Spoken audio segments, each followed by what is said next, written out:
On this week's show, the Canadian Football League regular season has come to an end, and the United States Football League is back. Sort of. In this week's history lesson, we tell the story of a college football tradition that takes place in a cemetery the week before the Michigan-Ohio State game. I think the big house is going to be the cemetery this week. That and much more this week in the world of football.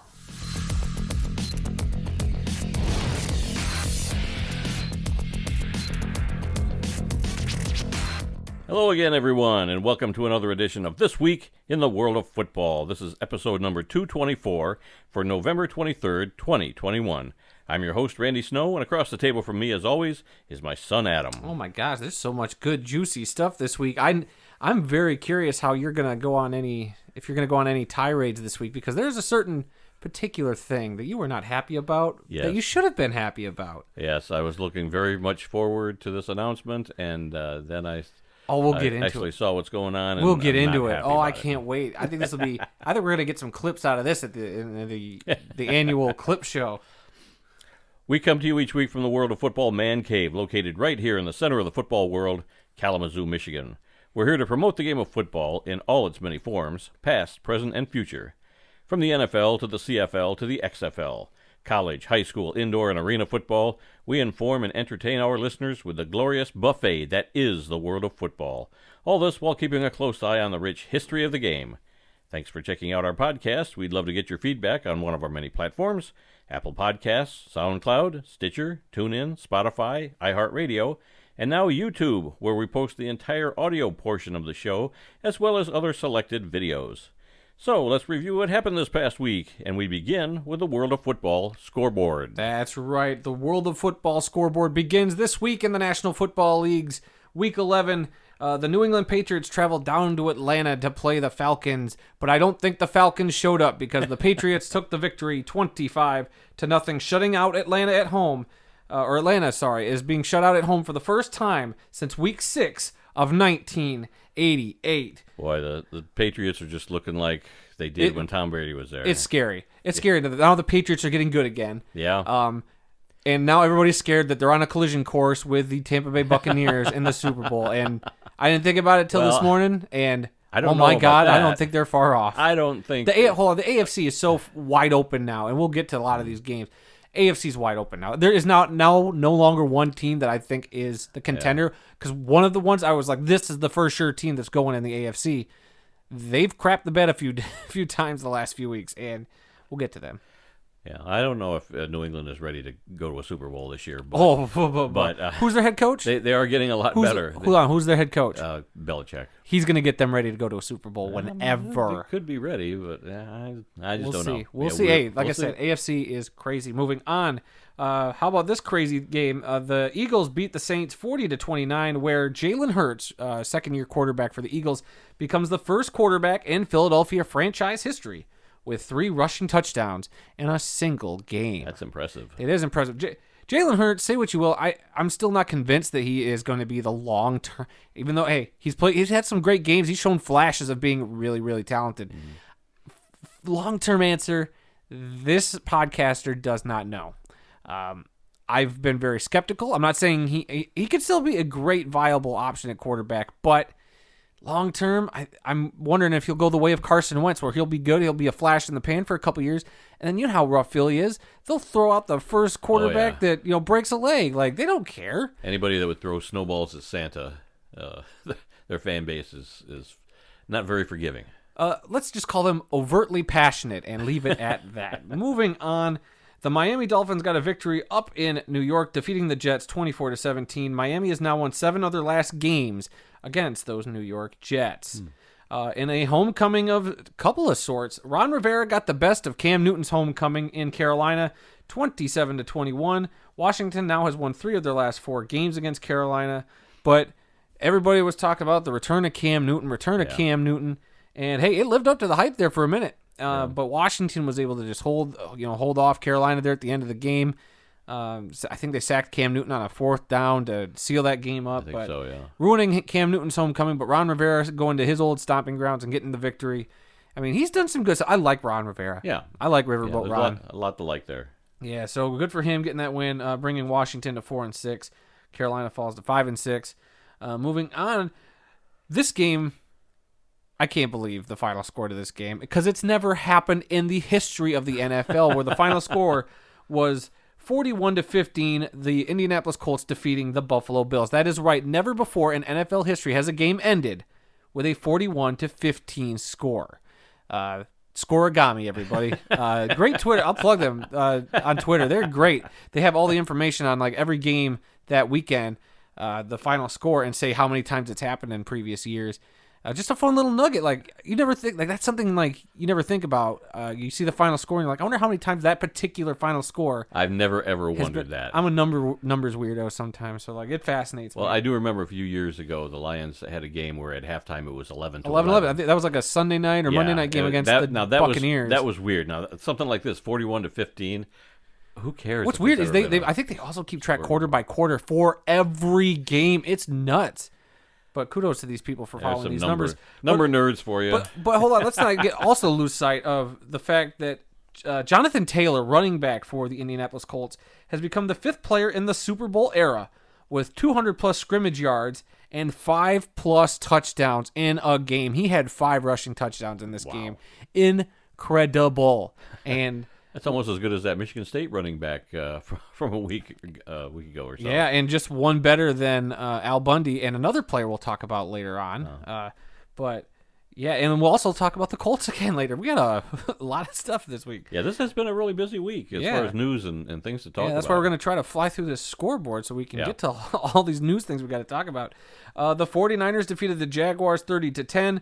George Kittle, San Francisco's tight end, had a receiving touchdown in 3 straight games, which is the longest streak of his career. George Kittle, one of those great tight ends, might be the best tight end in the league. Hard to say. They got so many. The tight end position has just gone through an immaculate evolution the last 5-10 years. I mean, there's always been a great tight end. Like, you had the Tony Gonzalez era. Right. And that's about it. Well, I'm not going to say that's about it, but like it just seems like there's like one good tight end at a time. And, Gonzalez, for 18 years, however long he was in the league, he was like a clutch, great tight end. Right. Now, all of a sudden, it seems like every team is starting to get a really, really talented tight end, and we've never seen this much. Gronkowski, enough to where they've had a tight end day in the league. Right. So I think that's cool. I think that's interesting. And that tight end academy. Well, shoot, even Iowa being the school for essentially tight ends because you got Noah Fant and T.J. Hawkinson coming out of Iowa, and there might even be a couple other. I think Kittle was a Iowa Hawkeye too, so you might be right. So yeah, that's tight end university. Yeah. All right, moving on. The Texans upset the Titans 22-13. That's right. Going into the game, the Texans were 1-8, and the Titans were riding a 6-game winning streak. Yeah, Who saw that coming? Nobody saw that one coming. Somebody had to have made a boatload of money. Some idiot every week has just betting money on the Titans fan. No, some diehard Texans fan just putting money on the Texans every week. Texas waiting for that day that odds like, oh, you mean if I bet $100 I can make $4,000 if they win? What's $100 every week till they win one? Yeah. So I'm surprised I haven't heard any stories about somebody cashing in this victory. Well, I'm sure that there's one out there somewhere. Yeah, and how about this? Texans quarterback Tyrod Taylor is the 3rd quarterback in Houston Texans history with 2 rushing touchdowns in a game. So congratulations, Houston, on getting a 2nd win, while Detroit is still looking for their first. Speaking of Detroit, they played the Cleveland Browns over the weekend, and what another ugly game. That's 2 straight ugly games for the Lions. Not that they were out of last week's game because it was a tie, but this week they fell to the Browns 13-10. They were down 13-0 at halftime, but the Lions held them scoreless in the second half. The Lions scoring 10 unanswered. A couple of bad play calling decisions, I think, really cost the Lions a perhaps victory because Cleveland couldn't do anything in the second half. I'm a little surprised. Yeah. I knew when they went for those field goals late in the game that they weren't going to win. Yeah. They should have gone for a touchdown. What difference does it make if you lose, 13-7 or 13-10 or whatever? They needed a touchdown and they should have gone for it on 4th down instead of kicked a field goal. Maybe. I mean, they've kind of leaned away from being super aggressive in recent weeks. Now with Dan Campbell calling the plays, it's a little harder to back up some of his reasoning. For me, at least, I've questioned a lot of his play calling specifically. in the last couple of weeks. You want this team to be a little more aggressive, and I feel like he's been a little more conservative than I expected from a guy who early on was telling his coordinator, we're going for it on fourth down. Yeah. Easy to tell a guy you're going for it and then have that guy make the play call. But then for Cleveland, they get their first win against Detroit. We're going to play our favorite game. Do you know the last time? It's your favorite game. My favorite game to play with Randy. The first win for Cleveland against Detroit since, I'll give you a hint, week 2 of 2005. Go. Okay, I'm gonna help you out. Go backwards just a bit. 2003. Go back just a bit. 2000. Go up just a year. 2001. Correct. Week 2 of 2001. They have Cleveland has lost 4 straight games to Detroit since then. So I just can't believe that. That's 20 years ago. They haven't beaten Detroit in 20 years. Yeah, that's just mind-boggling. They don't play that often. That's true. They play once every 4 years. Yeah, they play preseason games. Preseason. Come on. We talk about preseason right now in the middle of the regular season. You shut your pie hole. All right, moving on. The Green Bay Packers lost by a last-second field goal in Minneapolis to the Vikings, 34-31. What a shootout this ended up being. For a while there, Minnesota held the lead. Green Bay clawed their way back. Then Minnesota got the lead again. Then Aaron Rodgers threw a 75-yard touchdown to tie it up. And then Minnesota goes down and kicks the game-winning field goal with a couple seconds left. So yeah, I was glad to see it. I didn't think Minnesota would win that game, but I was glad to see Green Bay go down in defeat. I'm sure you did. And then how about this? Justin Jefferson, second-year wide receiver for Minnesota, a player I really like, and not just because he helped me get to second place in my fantasy league last year. Shout out to JJ. He had 8 receptions for 169 yards and 2 touchdowns. This kid is something else. He's a top 5 wide receiver in my eyes right now in the NFL. This kid is awesome, and I like watching him play, except against the Lions, because it hurts. It hurts watching that one. All right, we still got to rush through some of these. The Ravens beat the Bears 16-13. Chicago has now lost 8 straight games following their bye week. That is not looking good. And all the fire Nagy chants. Does this bode well for them going into their game against Detroit this week? God, I hope so. Didn't I see a picture of one of the Bears players had Fire Nagy on the back of his helmet? I have no idea. I wonder that. I didn't make it out real well. You're not good at distinguishing Photoshop from that's true. Some real pictures. Mister, did you see this Spider-Man poster with Godzilla and the Back to the Future DeLorean? Everybody's going to be in this movie. And I hate to break it to you, Randy, that was a Photoshop. Really obvious Photoshop. Sounds like Ready Player One to me. Yeah. I'm just surprised you know what that movie is. Moving on, the Cincinnati Bengals beat the Raiders 32-13. Joe Mixon, running back for the Bengals, has had 1+ touchdown in 7 straight games, which is the longest running back streak in Cincinnati history. So a lot of history being made this week. The Arizona Cardinals defeated the Seattle Seahawks 23-13. Russell Wilson has now lost 3 straight games in a single season for the first time in his career. The Dallas Cowboys fell to the Chiefs in Kansas City 19-9. Kansas City has won 4 straight games after starting the season 3-4. They're getting hot too. Yeah, you pointed out to me that there was actually a trophy involved in this. They talked about this before the game, and I never knew. I had never heard of this before. You sent me a tweet which actually had a picture of the trophy, which I've never seen, never heard of. Because they talked about it during the pregame, and the regular pregame show we watched before we watched our Lions play. And they mentioned this trophy, and I was like, how have I never heard of it? How has there not been a history lesson on the World of Football podcast about this particular trophy? Well, it's called the Preston Road Trophy, and it was established in 1989 by Lamar Hunt. He and the owner of, at the time... Hold on, are you seriously going into the history lesson right now? You save that stuff for when you do an actual history lesson in 4 years when these two teams play again. Put it in your little spreadsheet and say, we will get to this at some point, now that you know it's out there. So in the early 60s, Lamar Hunt... We're trying to get through the scores. Lamar Hunt was the owner of the Dallas Texans, and Clint Murchison was the owner of the Dallas Cowboys, and they both lived on Preston Road. So, I don't know why it took him until 1989 to come up with this trophy for the two teams. But, yeah, I've never heard of this trophy before, never seen it, never seen anything about it. And I was just shocked when you sent that to me. Could not believe it. All right. Okay, you may continue now. Excuse me while I just I'm going to clip out that portion of the show and just retitle it History Lesson, so you got less work to do next week.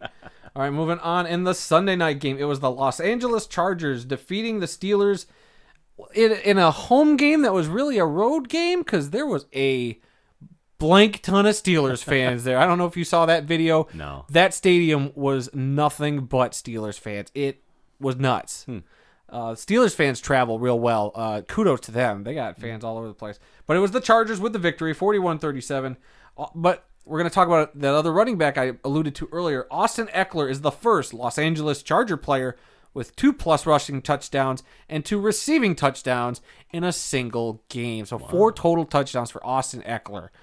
Incredible. This dude's been kind of flying under the radar. I know he's been really good for a couple of years, but he doesn't get the love I think he deserves. I mean, those are CFL stats. Two passing touchdowns and 2 rushing touchdowns for a quarterback. We'll get to the CFL. You just hold your horses. We got a lot of football to talk about still.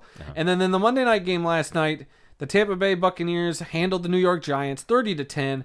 Tampa Bay is now 5-0 at home this season and 2-3 on the road. And then on bye this week, the Denver Broncos and the Los Angeles Rams. So that is it for the NFL. Any other thoughts before we transition? The Giants fired their offensive coordinator, Jason Garrett, after last night's loss to Tampa Bay. Yes. After the Giants went 3-7 so far this year. Yeah, it's pretty noteworthy there. Yeah, that just came out like within a couple hours. So. Yeah, a few hours. Yeah, so interesting change. And I did see a stat that an offensive lineman for the Giants has more receiving touchdowns than Kenny Galladay and their rookie wide receiver they drafted. And guess how many touchdown passes this offensive lineman has caught? 2? He's caught 1, which is 1 more touchdown catch than big free agent signing Kenny Galladay and whatever the rookie wide receiver's name is. Unbelievable. Like, I'm shocked. Like, I was upset that Galladay left, and the fact that he has not been able to do anything in New York kind of makes me happy. Well, I mean, yeah, we were very upset to see him leave Detroit. He was the best wide receiver we had. Yep. And he followed the money, I guess. And so now the question is, well, I don't think he's a bad wide receiver at all. I just think between injuries and the Giants just not knowing how to utilize him, like, how hard is it to throw it to number 19? Like, this dude has magnets for hands pretty much. Matthew Stafford threw him so many incredible passes through his few years. Maybe in that's Detroit. a case of Stafford making a receiver look better than he really is. You shut up about Calvin Johnson. Calvin Johnson was already great before Matthew Stafford came. I'm just kidding. Calvin, I love you. Matthew Stafford, I love you too. Moving on to the CFL scoreboard. That's right. We got to clip along here because we spent a little extra time in the. And it's about 20 minutes in. Well, as of recording, we got some fluff we got to edit out. But anyway. Tuesday night, the Edmonton Elks defeated the Toronto Argonauts 13-7. It is just the 3rd win of the season for Edmonton. It is also the first loss at home for the Argonauts this season, but doesn't matter. They still got the 1 seed in the most East. of these games this last week, it really didn't mean a whole lot. I don't think it impacted the seedings at all. Maybe it changed one matchup to a home game. It did. I was going to say, I think it just swapped. Go on the road. Yeah. Backup quarterback Antonio Pipkin started for Toronto. He was 10 of 22 for 127 yards and 0 touchdowns. 111 yards. 111 yards and 0 touchdowns and an interception. And Randy, feel free to read from me if you want. He also ran the ball. I'm just kidding. He also ran the ball 9 times for 78 yards and a touchdown, which led the team in rushing in the game. For Edmonton, quarterback Taylor Cornelius was 15 of 32 for 160 yards and 0 touchdowns while throwing 3 interceptions. He also ran twice for 32 yards and a touchdown. This was one of those makeup games we were talking about a few weeks back that Edmonton would have to make up. But Edmonton had to cancel the game back then due to COVID. Like I said, we talked about that early in the season that happened. Yeah, they played 3 games in 7 days, all road games. And Which led to, well, I guess we'll get to them in a second. But then Friday night, we had the Ottawa Redblacks defeat the Montreal Alouettes 19-18. With the loss, Montreal will now be on the road in the first round of the playoffs next week. See, I told you it might have impacted something. Ottawa quarterback Caleb Evans was 18 of 29 for 173 yards and 0 touchdowns. Can any of these quarterbacks throw touchdowns? Goodness gracious. He also ran 10 times for another 56 yards and 2 rushing touchdowns. Yeah, he had 2 touchdowns. They just weren't through the air. For Montreal, quarterback Trevor Harris was 20 of 26 for 259 yards and 2 touchdowns in the air. Finally, thank you, CFL quarterbacks. Wide receiver Jake Weinke, Winicky, bless you, Jake Winicky caught 5 passes for 79 yards and 2 touchdowns. On Friday, another game for the Edmonton Elks as they fell to the British Columbia Lions 43-10. What do you think of this game? Those were the best highlights of the night. Some I think there were like 2 or maybe 3 highlights from this one game that made the top 5 in the CFL. This was just a great game for highlights. Okay, go check them out. All right. For British Columbia, quarterback Nathan Rourke was 23 of 34 for 359 yards and a touchdown. He also ran the ball 7 times for 34 yards and 3 touchdowns, while wide receiver Lucky Whitehead also returned a punt 79 yards for a score. For Edmonton, quarterback Dakota Prukop was 17 of 24 for 183 yards, 1 touchdown, and 2 interceptions. See, it doesn't matter how much you prep me before the show. I'm going to say it wrong. I'm like Ron Burgundy with that teleprompter. He also ran 8 times for another 51 yards. Yeah, you kind of glossed over this one stat. Sorry. The Nathan Rourke, he threw for 1 touchdown, but then he ran 7 times for 3 more touchdowns. So he had 4 touchdowns himself in the game. Welcome to the Al Bundy level of echelons in football, sir. Yeah. There's a lot of players that are playing right now in the last week. I mean, this was the last weekend of the regular season, and a lot of names, a lot of quarterbacks, backup guys that they were getting starts because their teams had nothing to play for and whatnot. So yeah, there's a few names we're not familiar with right now. Yeah. All right, moving on. Saturday night we had the Hamilton Tiger Cats defeat the Saskatchewan Roughriders 24-3. Hamilton quarterback Jeremiah Masoli was 17 of 21. For 223 yards and a touchdown, while backup quarterback Dane Evans also threw a significant amount of playing time, or saw a significant amount of playing time during the game. He was 10 of 6 for 126 yards and a touchdown. 10 of 16 for 126 yards and a touchdown. Slow down, son. I know you want to rush through these, but I'm not trying to rush. I'm just. With Saskatchewan quarterback Isaac Harker, a name we haven't done yet this year, was 16 of 23 for 150 yards and threw 2 interceptions. Both teams will now be hosting the conference semifinal games next week. Are you done interrupting me? I think that was highly rude. I know I gave you the invitation, but you don't have to take the invitation. I took it. I only get to talk on the show very little. Oh, yeah, right. I have to get it when I can. Yeah, I got a shoehorn over here just so I can wedge in a comment. Shut up. Now. Calgary Stampeders over the Winnipeg Blue Bombers 13-12. That is right. You heard that correct. The Blue Bombers had a 12-0 lead in this game. Going into the fourth quarter, thanks to 4 field goals by kicker Sergio Castillo. Castillo. I was going to get there. It's like quesadilla. I would have gotten there. Sergio Castillo, but the Stamplers, the Stampeders came back and won the game on a 27-yard walk-off field goal by my favorite kicker, Rene Paredes. As time expired, Calgary quarterback Bo Levi Mitchell played briefly before backup quarterback Jake Meyer. Yeah, he had several games this season that he played really well in. Yeah. Jake Meyer. It's spelled really weird. Yeah, but Meyer was 10 of 20 for 177 yards and a touchdown, while Calgary kicker Sergio Castillo scored all of Winnipeg's points on field goals of 15, 45, 46, and 50 yards. Yeah, that's the exact order they were in. So each one of his field goals was longer than got progressive. And he also missed one during the game, but yeah, he scored all the points offensively for Winnipeg. All right, and that brings us to the final CFL standings, where in the West you have your number 1 seed Winnipeg Blue Bombers at 11-3, followed by the number 2 seed Saskatchewan Roughriders at 9-5, who will host the 3rd seed Calgary Stampeders at 8-6. And then, unfortunately, we won't see these teams until next season, but the British Columbia Lions at 5-9, and then the Edmonton Elks at 3-11, who also cleaned house this week. Yeah, we'll talk about that in a little bit. We have some CFL news coming up. And then in the East, you had the Toronto Argonauts at 9-5 as the number 1 seed. The 8-6 Hamilton Tiger Cats in the number 2 seed will host the number 3 seed Montreal Alouettes at 7-7, while Ottawa will also be watching from home. And that takes us out of the CFL and down into the United States, where we talk a little collegiate football before hopping back over the border at the tail end of this segment.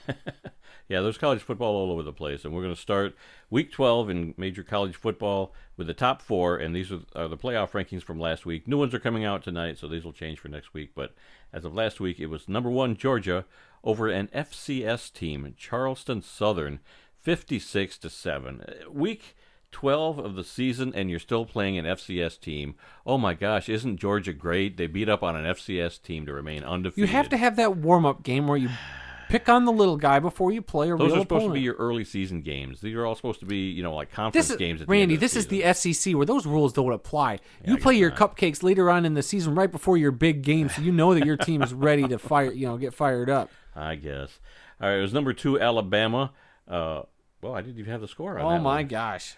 Well, I guess I'm going to have to do some quick on my feet. Yeah, I forgot to put the score down. Alabama and 21 Arkansas. I know Alabama won, but this never happens, ladies and gentlemen. Yeah. Randy. I'll move on to number 3. Number 23 Utah upset number 3 Oregon by the score of 38-7, and it was number 4 Ohio State over number 7 Michigan State, 56-7. I watched a good share of this game and just could not believe the way Ohio State just ran. I was at work and I heard the score was 28-0, and I guess it was still the first. It was like the first half. It wasn't even halftime yet. Yeah, it was crazy. And then here's your Alabama score. By the way, number 2 Alabama defeated number 21 Arkansas 42-35. Okay, yeah, I don't know why I forgot to put that on there. Okay, so anyway, moving on. Top 25 upsets. The only one I wrote down was Clemson over number 10 Wake Forest by the score of 48-27. See, that's weird to hear because normally Clemson isn't a team you think would upset anybody because they were ranked early in the season, but they've slowly fallen all out of. Yeah, what a weird season for Clemson. Yeah. So I mean, it's just weird hearing Clemson upsetting somebody when Right. you're like, wait, you mean the Clemson that's literally won a national championship? Right. Yeah, just multiple national championships the last 5 or 6 years. Yeah. Like that's crazy. Yeah, it is. All right, we move on to shutouts and blowouts. It was number 8 Notre Dame shutting out Georgia Tech 55-0. It was Penn State shutting out Rutgers 28-0. In blowout scores, it was UCLA over USC 62-33. I always love watching that game because both teams are wearing their home uniforms. That's great. The red and gold of USC and the blue and gold of UCLA. UCLA. Yeah, that's such a good look on that game. Let's see. I wish more teams would do that. Yeah. There's no reason why you couldn't. Why can't Michigan and Ohio State wear the red against the blue? Yeah, that would be great. Why can't Michigan they're State very and Michigan... opposite colors. Yes. If you got two teams that are both red, sure, you can't do that. Right. But I mean, when you've got red team against a blue team, the same black and white. Come on. Well, I guess I would feel bad for some of the colorblind people because like we talked about that game a few years ago where the Jets and Bills wore home colors. Remember, it was green versus red. They both wear home jerseys during an NFL game, and people were complaining who were colorblind because they couldn't distinguish between the two. Huh. So, of course, I think have that in mind a little bit, like if it's that drastic. But I would love to see more UCLA, USC type. Yeah, they do this every matchups. year at that game, and I think that's great. I mean, I really look forward to seeing that. Yep. All right, Tennessee over South Alabama 60-14. Number 6 Michigan over Maryland 59-18. Kentucky over New Mexico State 56-16. Was number 25 Mississippi State over another FCS team Tennessee State 55-10. Number 16 Texas A&M over an FCS team Prairie View 52-3. And it was Western Kentucky over Florida Atlantic 52-17. In our military academies, it was East Carolina over Navy 38-35 in a close game that drops Navy to 2-7 on the year. Army improved to 7-3 by beating Massachusetts 33-17, and Air Force improved to 8-3 by defeating Nevada 41-39 in 3 overtimes. I think I was watching this game, but I was watching it in bed, so of course I fell asleep and I did not see the end of it. Of course you did. But yeah, congratulations Air Force. I was like watching the academy game, especially Air Force. All right, and some other scores. Last Tuesday night, after we got done with our podcast, it was Eastern Michigan defeating Western Michigan 22-21. Again, a game that I fell asleep watching. and Western was ahead most of the game, too. And it was a late field goal that lifted Eastern Michigan past Western Michigan by 1 point. Very disappointing for Western Michigan. And they've actually got a game tonight. Western Michigan is finishing their season. They're now 6-5, and they are at Northern Illinois tonight, who's got a record of 8-3. They've already won the Western Conference of the MAC, and that game is on ESPNU at 7 o'clock tonight. So be watching that with interest tonight. And one other score from Major College Football, it was Louisville over Duke, 62-22. All right, spotlight on some of the lower level football conferences. Most of them are in their playoffs now, but this was the last weekend for the regular season for the FCS, and it was the 137th meeting of Harvard-Yale. Harvard came out on top 34-31 in that game, which is known as The Game. This is the original The Game. We'll talk about another The Game here in a bit. And it was also Lehigh over Lafayette 17-10 in their 157th meeting over the years. In Division II, their playoffs are in the first round, and it was Newberry upsetting number 3 West Florida 33-30 in overtime. In the Division III playoffs, first round was Wisconsin Whitewater over Greenville 69-7. NAIA playoffs are also going on. In their first round, it was Morningside of Iowa over Ottawa of Arizona 63-38. National Junior College level, I think they're still rounding out their regular season, and it was DuPage over Ellsworth, 44-28. Now we go back up to Canada for a bit. U Sports, their college football, what do you call it? It's their version of the NCAA up there. It's called U Sports. And lost my place here. Oh, their playoffs, they play bowl games a lot to determine certain champions. So in the 113th Yates Bowl, it was Western shutting out Queens 29-0. In the Loney Bowl, it was St. Francis Xavier over Bishops 25-17. And in the Hardy Cup, it was Saskatchewan over Manitoba 45-17. Now in Canadian Junior Football League action, their playoffs were going on, and it was the Langley Rams over the Saskatoon Hilltops 17-14. And it was also the London Beef Eaters over the St. Clair Fratmen 15-14. And that sets up the championship game for Canadian Junior Football up there. And then that's going to be on December 4th, and it's going to be the Langley Rams versus the London Beef Eaters in London, Ontario. And that is it for our World of Football scoreboard for this week. A.k.a. the first half of the show, apparently. Yeah. As I was putting all these scores and everything together, I'm thinking it's going to get a lot better after this week because, a lot less games. The CFL's into their playoffs, so they're only going to have 2 games next week, 2 semifinal games. A lot of the college, divisions are all in their playoffs, so there's less games to talk college about. Football, college football just altogether is going to be after this week. So next week we'll have a lot of scores, but then after that it tapers off to just a handful. Bowl games start popping up. And we used to run down just about all the scores in the playoffs for these different levels. We're just going to highlight a few of them now. Might as well. We might do just more than one, to spotlight whatever each sticks one. out. Hey, whatever. Yeah, we'll see what shows up. All right, moving on to some CFL news. Well, hold on. One quick NFL news thing, because, we kind of talked about the Giants firing, and we talked about... You're right. But the big thing that kind of came out just a little bit ago was that the NFL has flexed the Chiefs-Broncos Week 13 matchup to Sunday Night Football, which then bumps the planned Seahawks-49ers game to a 4:25 Eastern Time kickoff. So they got pushed out of prime time for the Broncos Chiefs. Interesting. And didn't you also say that Adrian Peterson? Oh, yes. Adrian Peterson had been waived. Yep. Titans. He was waived by the Titans. He was only there like 3 weeks, wasn't he? Yep. And Derrick Henry ain't supposed to come back for a while, so who knows what their plan at running back is going to be. I saw him make some runs. He did okay. He wasn't spectacular. Not bad for a running back who's literally been in the league 3,000 years, but and literally didn't play any football for the last 8-9 weeks prior to being picked up by the Titans. So. Not since he was with Detroit last season. Yeah. So. Whatever. But very light on those news. There were some players got some extensions, but and I guess that's about that. And do you have college football news? Because there was that breaking story earlier too. Yes, I do. Which I'll mention until we get there. Okay. Yeah. We'll go on to the CFL. We've kind of already run down the playoffs, but I just wanted to reiterate.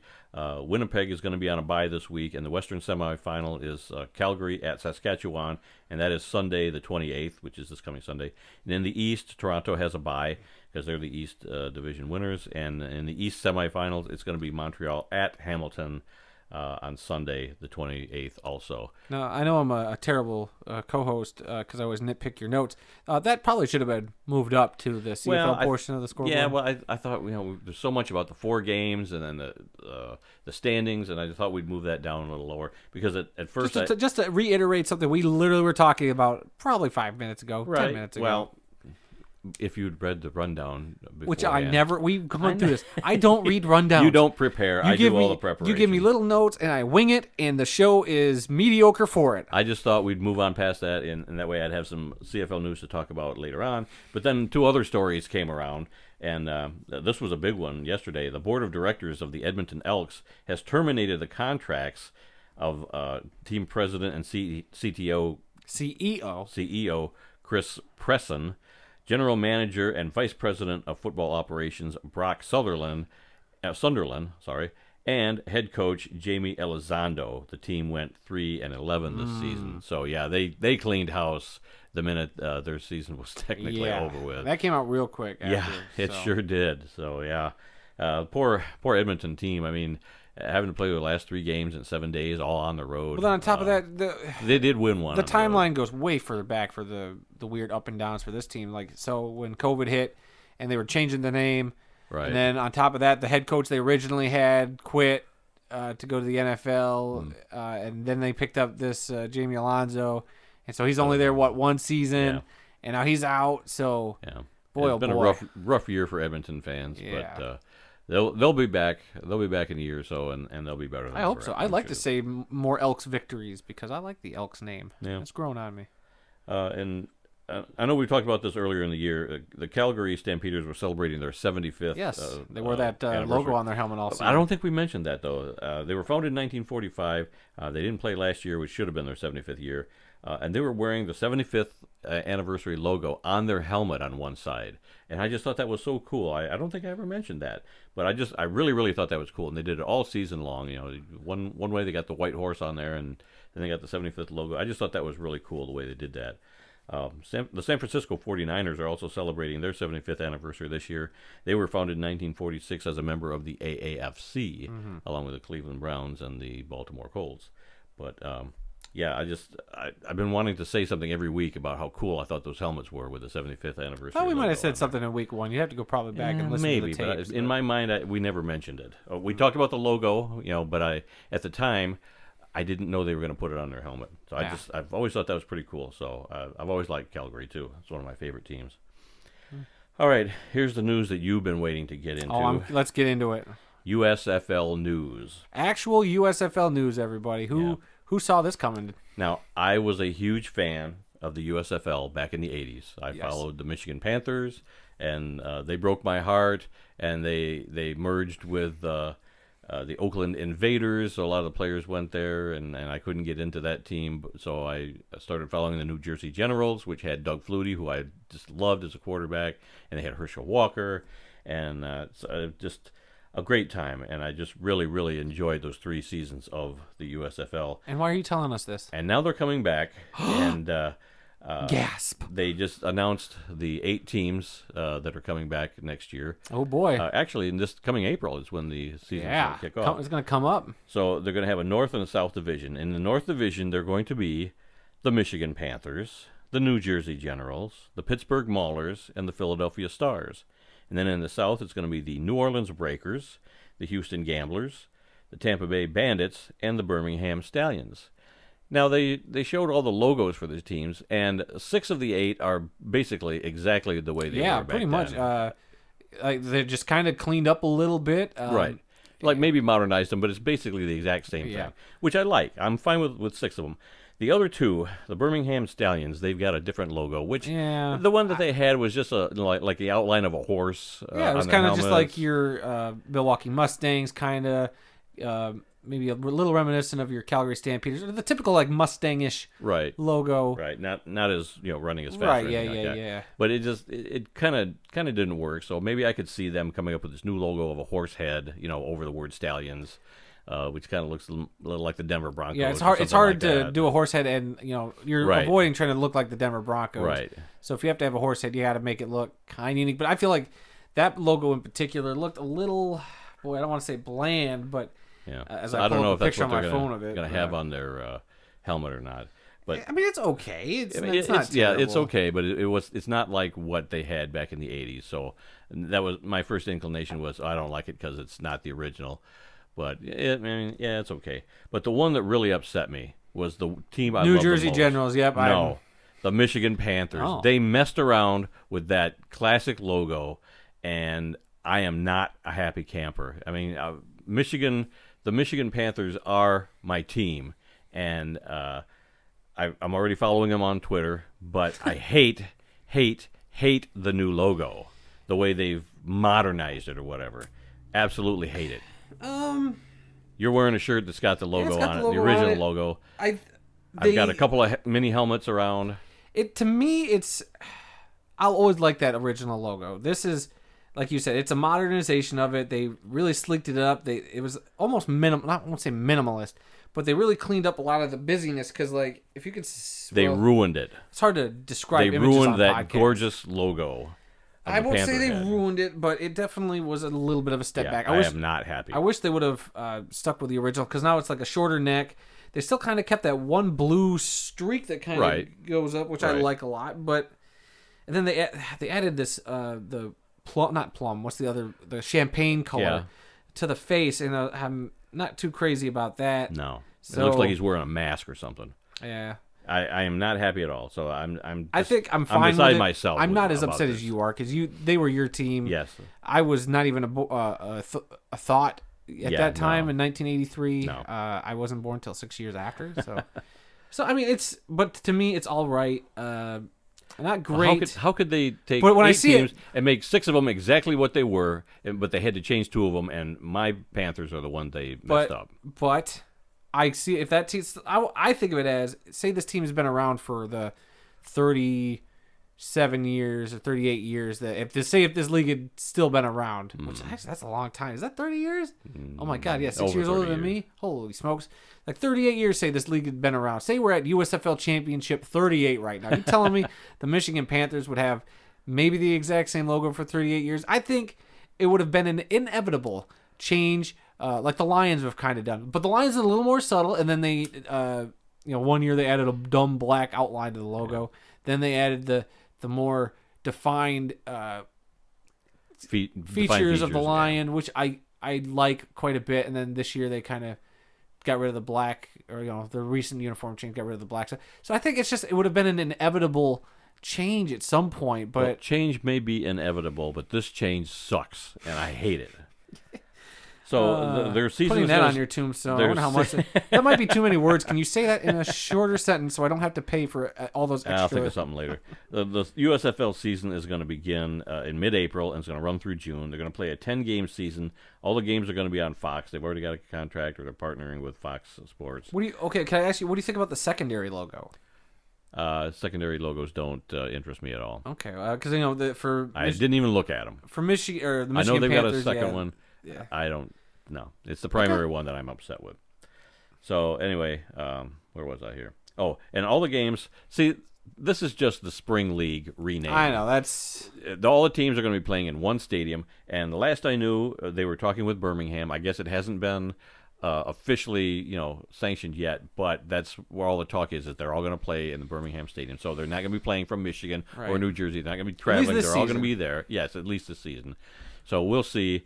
This could be a throwaway season. They may not even go farther than one season for this USFL. It could be another one and done, and the good name of the USFL could be dragged through the mud by just like you were just saying. It's just slapping a coat of paint on the spring football league. Yeah, the spring football league wasn't getting any attention, so they adopted the name of the USFL, and now changed all their team names. Now they've got all these fans who are in their 60s like me, who remember the original one and love that league and wanted it brought back, thinking that I'm going to be totally in love with this brand of football. But since they ruined my Panthers logo, to hell with them. We could do a whole episode just based around this topic. I'll still watch the games, but I was gonna say, so I'm not as enthusiastic. Here's as all I this was. does. It's just a cosmetic change, right? And some name recognition, right? So, we tuned into a couple of the spring league games, and you kind of just caught like a lot of the tail ends of games. Yeah. But with this, and maybe it's smart, but Fox getting involved. They unveiled all the names and stuff on the Colin Cowherd show, which is a really popular They radio got Mike / Pereira TV show as their head of officiating. Yeah. So more XFL alum. Fox did the same thing with the XFL essentially. Right. They're playing by NFL rules, maybe with a couple of little tweaks here and there. So I just see it as, I think this will be like the XFL. It'll be hot. Well, the XFL did a real good job for a while before the COVID and everything hit. But I think with this USFL, it'll literally be a commodity for a week, and then it'll probably fizzle out. Because one, I don't think the quality of play will be that great.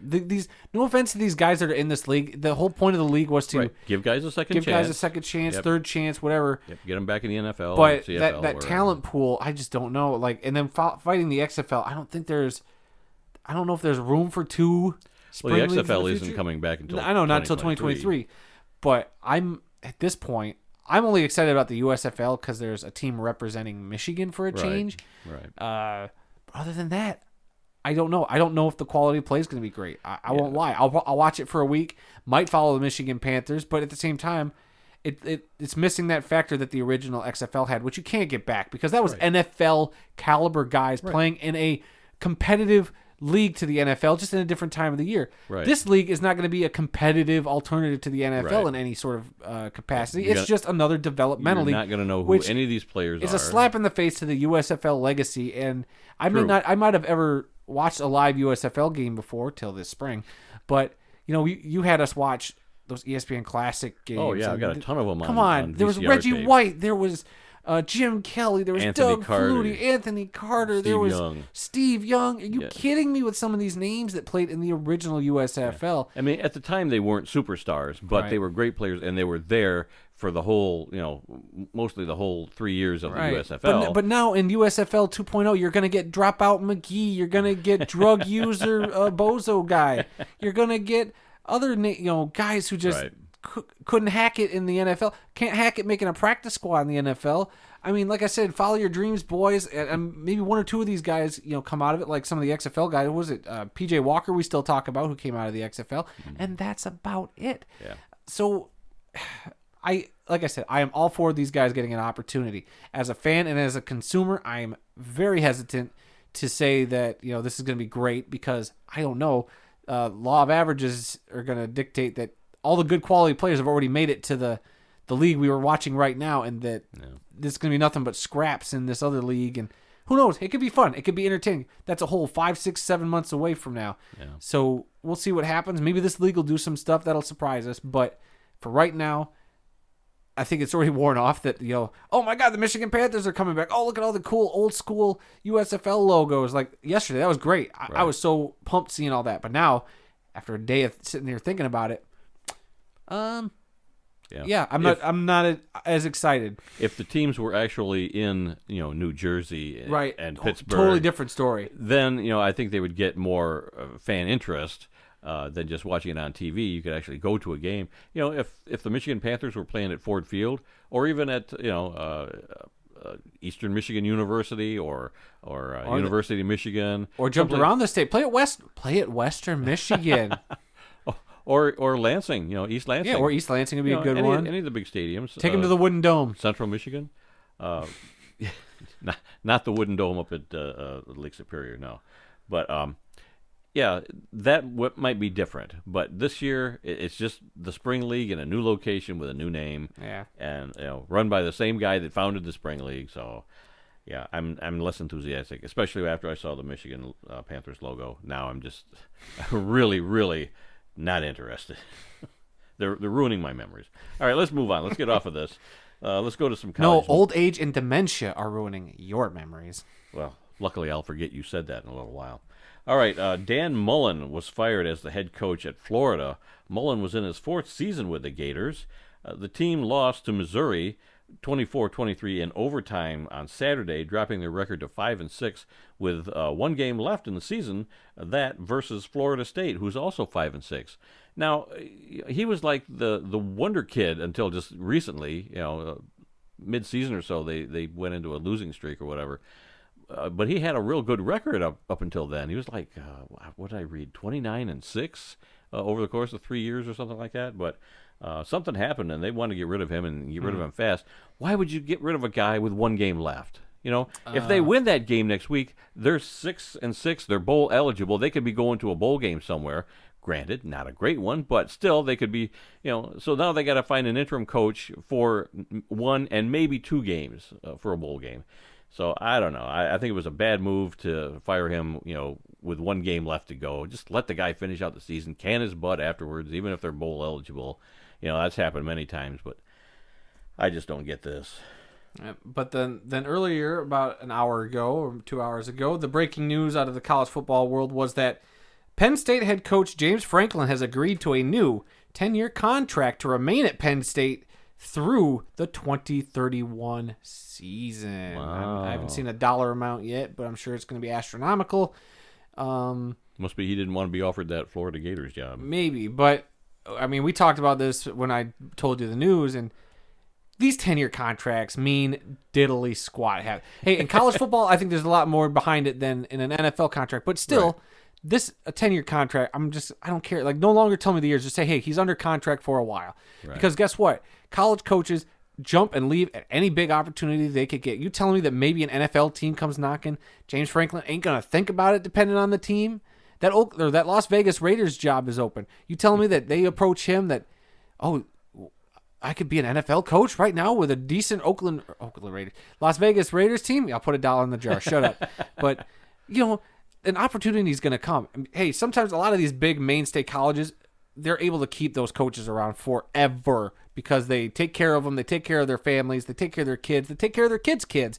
So it's a legacy thing with them. Yeah. But I just think a lot of these younger guys, like this James Franklin guy, who's done a decent job with Penn State the last few years, he's still got some stuff he could do. He could jump up to the NFL. I think locking into 10 years at Penn State, I wouldn't read too much into it because I think 3-4 years down the line, you tell me Penn State has a couple of down years, he ain't gonna jump ship. Can him, sure. Or they could can him. So it goes both ways. The coach could hop and leave, or this school could go, yeah, we know we signed you to a 10-year deal, but after 2 or 3 seasons of not being great, we're just gonna buy you out. And John Gruden, how'd that 10-year contract work out for you? I'll talk to him after the lawsuit.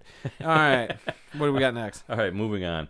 There are still 3 undefeated teams in FBS. Again, why wasn't this brought up during the college football segment, Randy? So I had something to talk about later on. Georgia. We got a lot to talk about. Cincinnati and University of Texas San Antonio, the Roadrunners, all at 11-0. By the way the Roadrunners stayed undefeated, fantastic end of the game. That tipped ball that was caught by their own player to win the game, awesome. Good for them to get that win. That was pretty cool. That was impressive. Yep.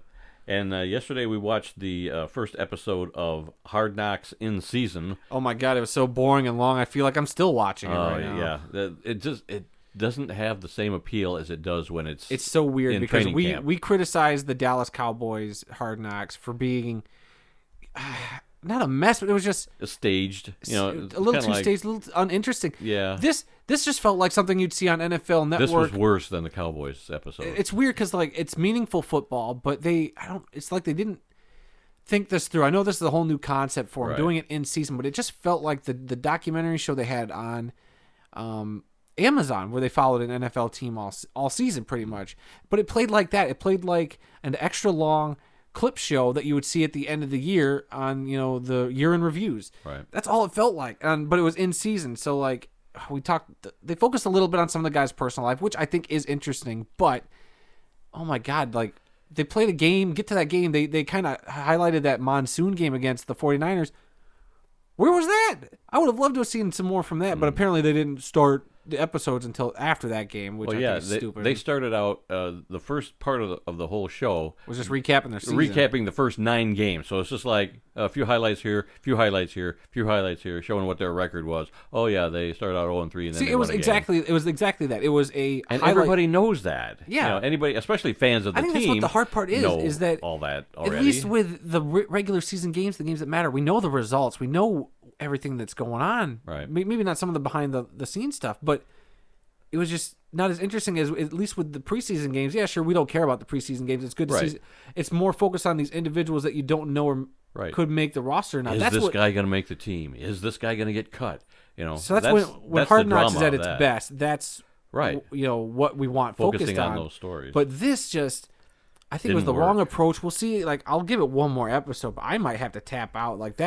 that was 50 minutes of just like, I don't get that back. Now, the only interesting thing that I really was surprised about was I didn't realize that Frank Reich, when he was the Offensive coordinator in Philly, of Philadelphia, was recruiting Carson Wentz, and they had a lot of footage of him, Frank Reich, in North Dakota. Where the what are they? North Dakota State Bisons. Yeah.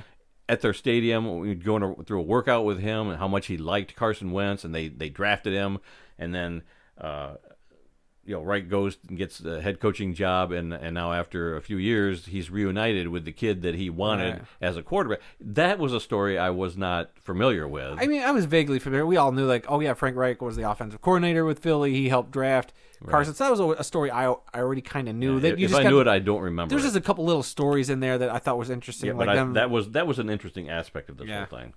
But the rest of it, it just doesn't have the appeal of the Hard Knocks. Getting ready for a season. Yeah, what they did, the team did last year. Here's who they drafted, and how's this going to work out? The best thing I think was seeing a little bit of Carson Wentz's life outside of the wife and kids expecting a baby. Some of the players seeing their baby gender reveal on the big jumbotrons in the stadium. They had 2 linemen, I believe, get their gender reveal at the same time in the stadium with the big signs. So that was kind of cool. Yeah, they turned the video board pink or whatever. A linebacker that I already forgot his name. I want to say he's a linebacker. Number 53 is all I remember. Yeah, they called him the Maniac. Yeah. I liked him. You saw him jawing and goofing around on the field. Because I think the best bit of the whole episode was him talking about his body fat index with a couple of, I don't know if they were trainers or what, or interns, but he was like talking up with them, just talking about like, everybody called me small, but I got 8% body fat and blah, blah, blah muscle. I need some more respect. Quit talking about my weight. And that was great. I thought that was great. And then you see him with his family, totally like flipping a switch, totally different mode. He goes straight dad mode. And I was like, this dude I like. Yeah. But then you see him on the football field. I wouldn't want to cross this dude's path. I'm sorry. But so it was, boy, I hate the fact that I didn't like this as much as even the Cowboy stuff. And I did not like the Cowboy stuff as much. We liked one episode of the Cowboy stuff. And this is going to go from here to the end of the season. Yeah, well, from here on, they'll be talking about last week's game. Yeah, so I don't know. I don't know if I'm going to like it or not. Like I said, I'll give it one more, but I don't see how this is going to work. It's just like a typical stuff, like anything you could see from NFL Network, essentially, behind the scenes. So I'm not, whatever. Yeah. It's boring. Like you said right here in the rundown, just one word, boring. Yeah, it was boring. I looked at you. Looking at your watch and how much longer is this thing going? Huh? Yes, pretty much. Okay, do me a favor. Go to Arena Football TV on YouTube. Oh, you want a live? Yes, because I've checked it all day long today. I checked it several times. They were at 999 subscribers up until about 2 hours ago. Oh, it's sitting there. Is it still at 199? Yep. I sent out a tweet and I sent out a Facebook post from our World of Football accounts, and I said, "Come on, people! One more person. They need one more person to get to 1,000. Somebody subscribe to them." Hold on. You know what? I'm wondering. I better double check. Arena Football TV. Okay, hold on. I got to make sure because I'm going through a couple of my YouTube accounts to see if I even refreshed. Ladies and gentlemen, I am going to be the 1,000th subscriber because guess what? I have a side project, my Adam Snow movie show on YouTube. Oh, really? Which is not subscribed to the Arena Football TV channel. So, Mr. Capper and the team there at Arena Football TV, I am proud to be, well, I'm already a subscriber. Hurry up and do it before somebody beats you to it. I'm being dramatic. Shut up and leave me alone. Tap subscribe. And then I don't know if I can refresh the page. Well, they said that you are welcome. You will now have 1,000 subscribers, Mr. Capper. And you know what? I'll be nice, and I will go to Twitter, and I will tweet at him from my Adam Snow movie show. They sent out a tweet saying that whoever was that 1,000th person was going to get to pick out what game was going to be dropped next week on their site. So pick a Grand Rapids Rampage game, anything from the Rampage. Okay. What's Tim's? I know I follow him on my regular. I'm gonna have to. It's what is it? Capper T or? Okay. I'm just like Tim Capper. This is great live. But we've been following this for some time. Yeah. Arena Football TV, which is a site we love. They've got full games. They've got some partial games. Some are really high quality video. Some are not quite the best, but still, you can watch some old Arena Football games. And all day long, I kept checking it. 999 subscribers. They've been trying to get to 1,000. They're finally there. So. Congratulations to them. And the game that one of the games that they have posted recently was a game from 2000 featuring the Arizona Rattlers at the Oklahoma Wranglers. I love the Oklahoma Wranglers helmets. Those kind of like a rustic brownish purplish kind of helmet with a W that looked like a brand. You know, it had a circle and a W. I really like those helmets for some reason, and so that's one of the games that they posted this week. They've done a couple. The last couple of weeks, they've been premiering games on Tuesday nights, and they normally premiere after we are done recording. But yeah, they've done a couple this past week to kind of catch up. I didn't tag Tim, but I tagged Arena Football TV in my tweet. So okay, we'll see where that goes. You're welcome. Well, that worked out great. We've been counting down. When are they going to hit 1,000? When are we going to hit 1,000? We want them to Guess get to what, 1,000. everybody? We did it live right here on the podcast, and that'll probably be a clip for the end of the year show. There you go. You're good. welcome. I'm glad we can support them and help them out because Arena Football has meant a lot to us over the Adam years. doesn't need a rundown. Adam doesn't need to know what's about to happen because guess what? You just stumble into greatness. That's my life motto. That's what I do. Oh my God. Get over yourself. We can cut out that part from the best of Yeah, show I'm sure because you will. that makes me seem really arrogant. And I don't like that. Well, I don't either, and I know it's true. All right, obituaries. And let's get serious here again. This is where we take a moment. Oh, making us flip a switch. Oh. To honor those who've made the world of football a better place. We have two of them this week. The first one is Stuart Kennedy, who was a guard and center in the Canadian Football League for only 2 seasons, but he's passed away at the age of 90. Kennedy played college football for the Queen's University Golden Gaels in Ontario, and went on to play 2 seasons in the CFL with the Ottawa Rough Riders in 1953 and 1954. And our second and final obituary this week is that of Steve Smith, a fullback in the NFL for 9 seasons, and has passed away at the age of 57. Smith played his college football at Penn State and won a college football national championship with the Nittany Lions in 1986. He was selected in the 3rd round of the 1987 NFL Draft by the Los Angeles Raiders. He played for the Raiders from 87 to 1993 and finished his playing career with the Seattle Seahawks in 1994 and 1995. All right, we also have one birthday and a couple of anniversaries today for November 23rd. For the birthdays, it's linebacker Jamie Sharper. He turns 47 today. Excuse me. He played his college football at Virginia and was selected by the Baltimore Ravens in the 2nd round of the 1997 NFL Draft. He played in 9 NFL seasons. He was with the Ravens from 1997 to 2001, and he won Super Bowl 35 with the Ravens. Let's see. He then played for the Houston Texans from 2002 to 2004, and he finished his career with the Seattle Seahawks in 2005.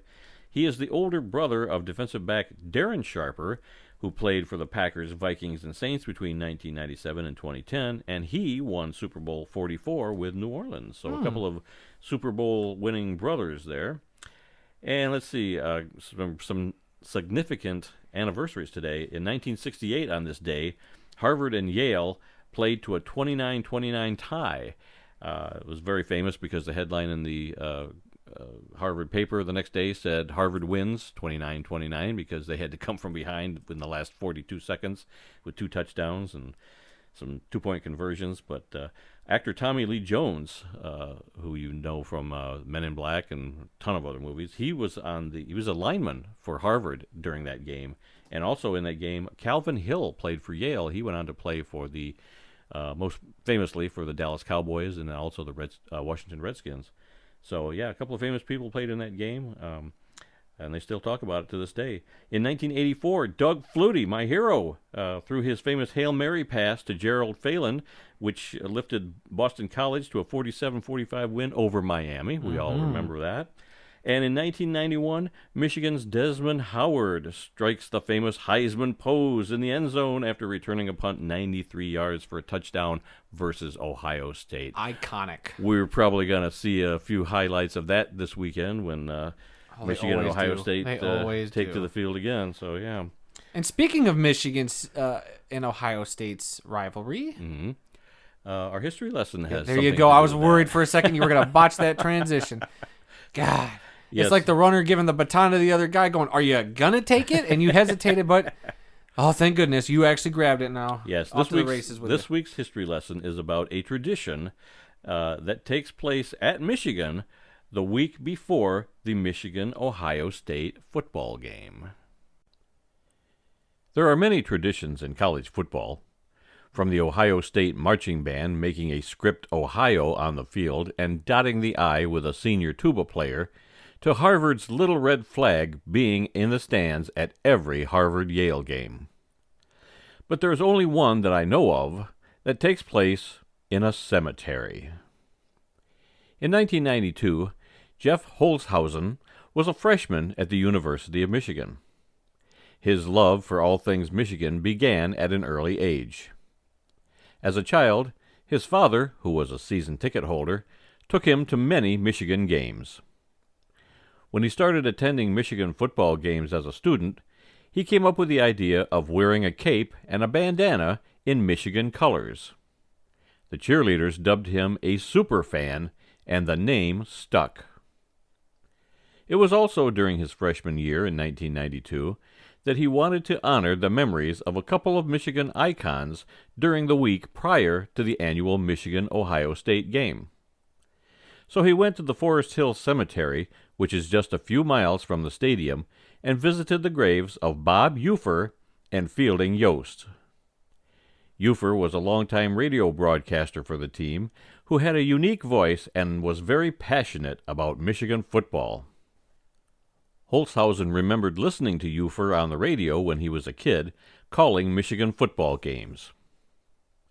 Yost had been the Michigan head coach in the early 1900s and was responsible for raising money and building Michigan Stadium in 1927 when he was the school's athletic director. In 1997, Holzhausen returned to the Forest Hill Cemetery with a group of other Michigan fans. When Bo Schembechler died in 2006, he was also buried in the same cemetery, and Holzhausen added Schembechler's grave to his annual visit along with Ufer and Yost. A tradition was born that still takes place every year to this day.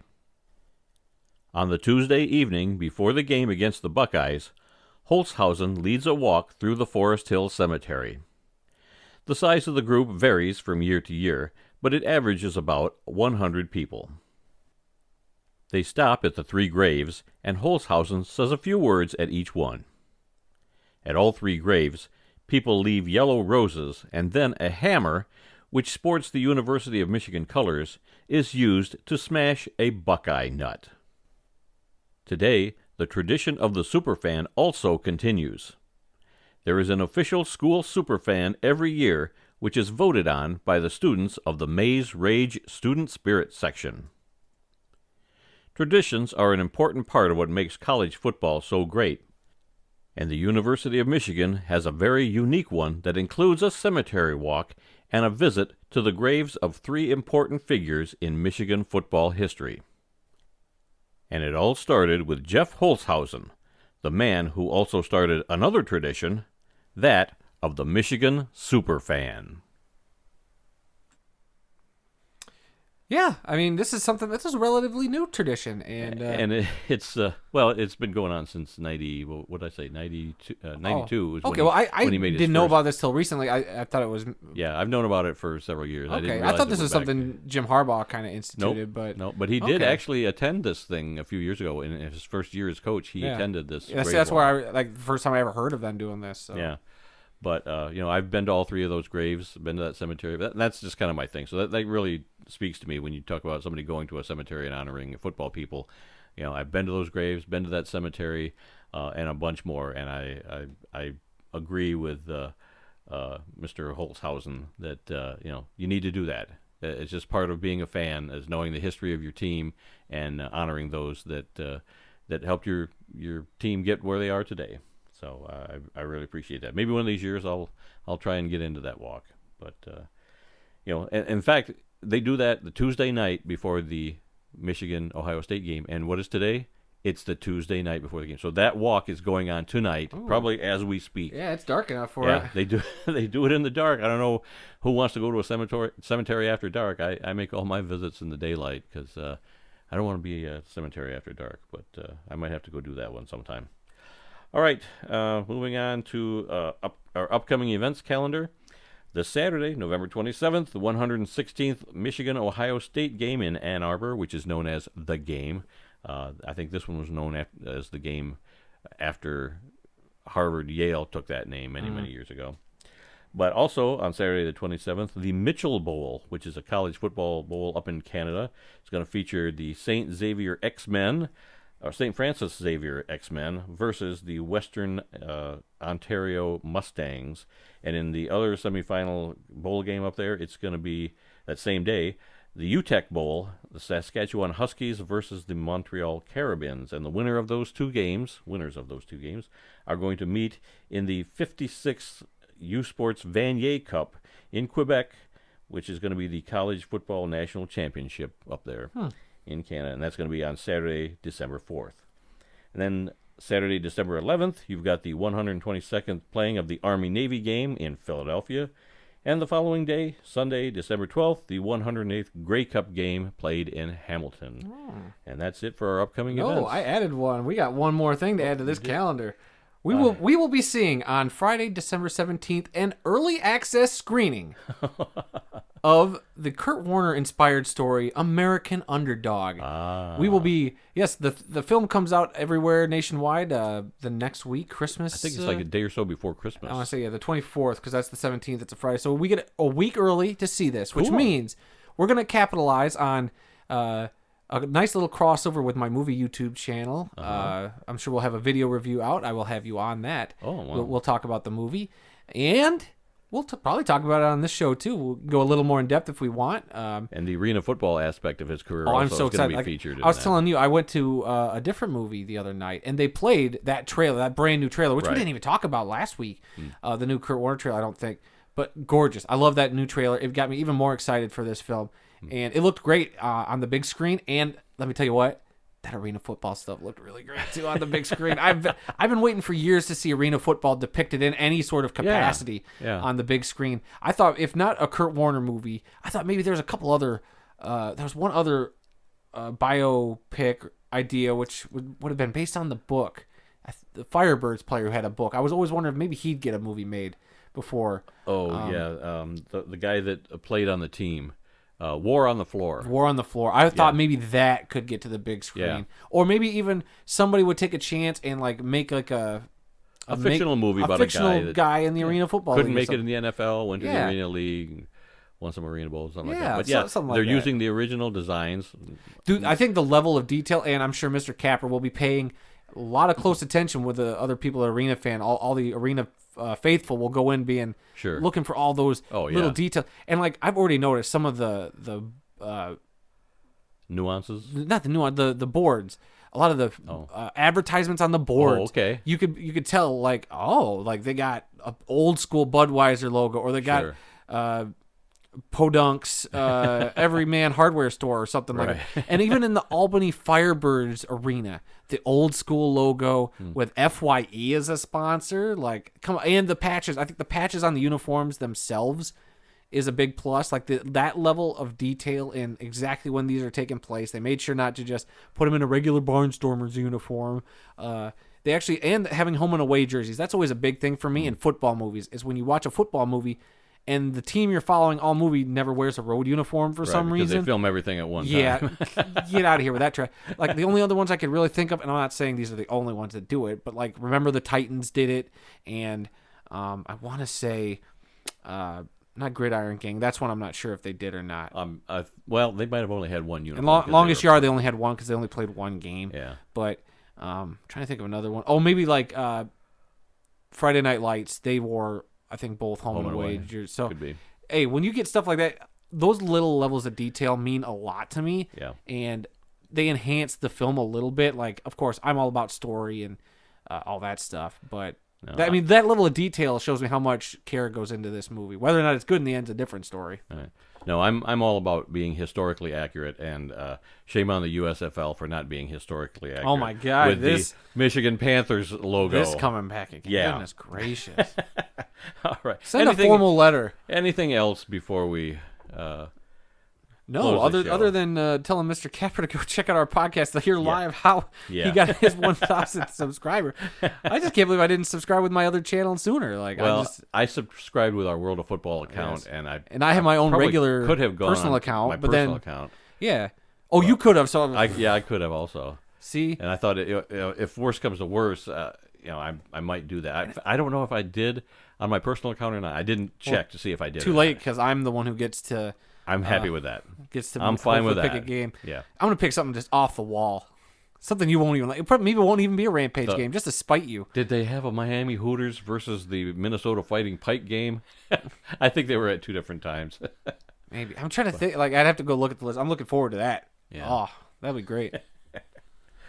All right. Well, that's all the time we've got for this week. My gosh, seems like we've been talking for an hour and a half. We pretty much have. If you learned something about the incredible amount of diversity that exists in the world of football, then we've done our job. Visit our website at theworldoffootball.com for news, links, upcoming events, videos, and more. Our email address is info@theworldoffootball.com. You can also like The World of Football on Facebook at TWOF Kalamazoo, where we post a lot of unique stories, pictures, and highlights from all over the world of football. You can also follow our Twitter, which is at TWOF Kalamazoo. New episodes of this very podcast are posted every single Tuesday and are available on SoundCloud, Apple Podcasts, Stitcher, TuneIn, Spotify, iHeartRadio, and YouTube. Our YouTube channel is The World of Football Kalamazoo, so please subscribe, rate, review, give us a like, and leave us a comment. Let us know what you think, and please come be a part of the football conversation. Once again, we're doing our weekly NFL picks this year, but unlike other years, we are doing it exclusively on our YouTube channel this year. So look for them every Thursday throughout the season. Yes, very up and down roller coaster if you've been following our picks all season long over there. Yep. We had a better week this week than the last two, but you can check that out for yourself when we post the next video. Yeah, and we'll be recording that shortly here in a little bit. So, okay. And remember, folks, some people may love football more than we do, but nobody loves more kinds of football than we do. Join us again next week when we'll review all the happenings in and around the world of football. Until then, I'm Randy Snow. And I'm the 1,000th subscriber of Arena Football TV. Suck it, losers.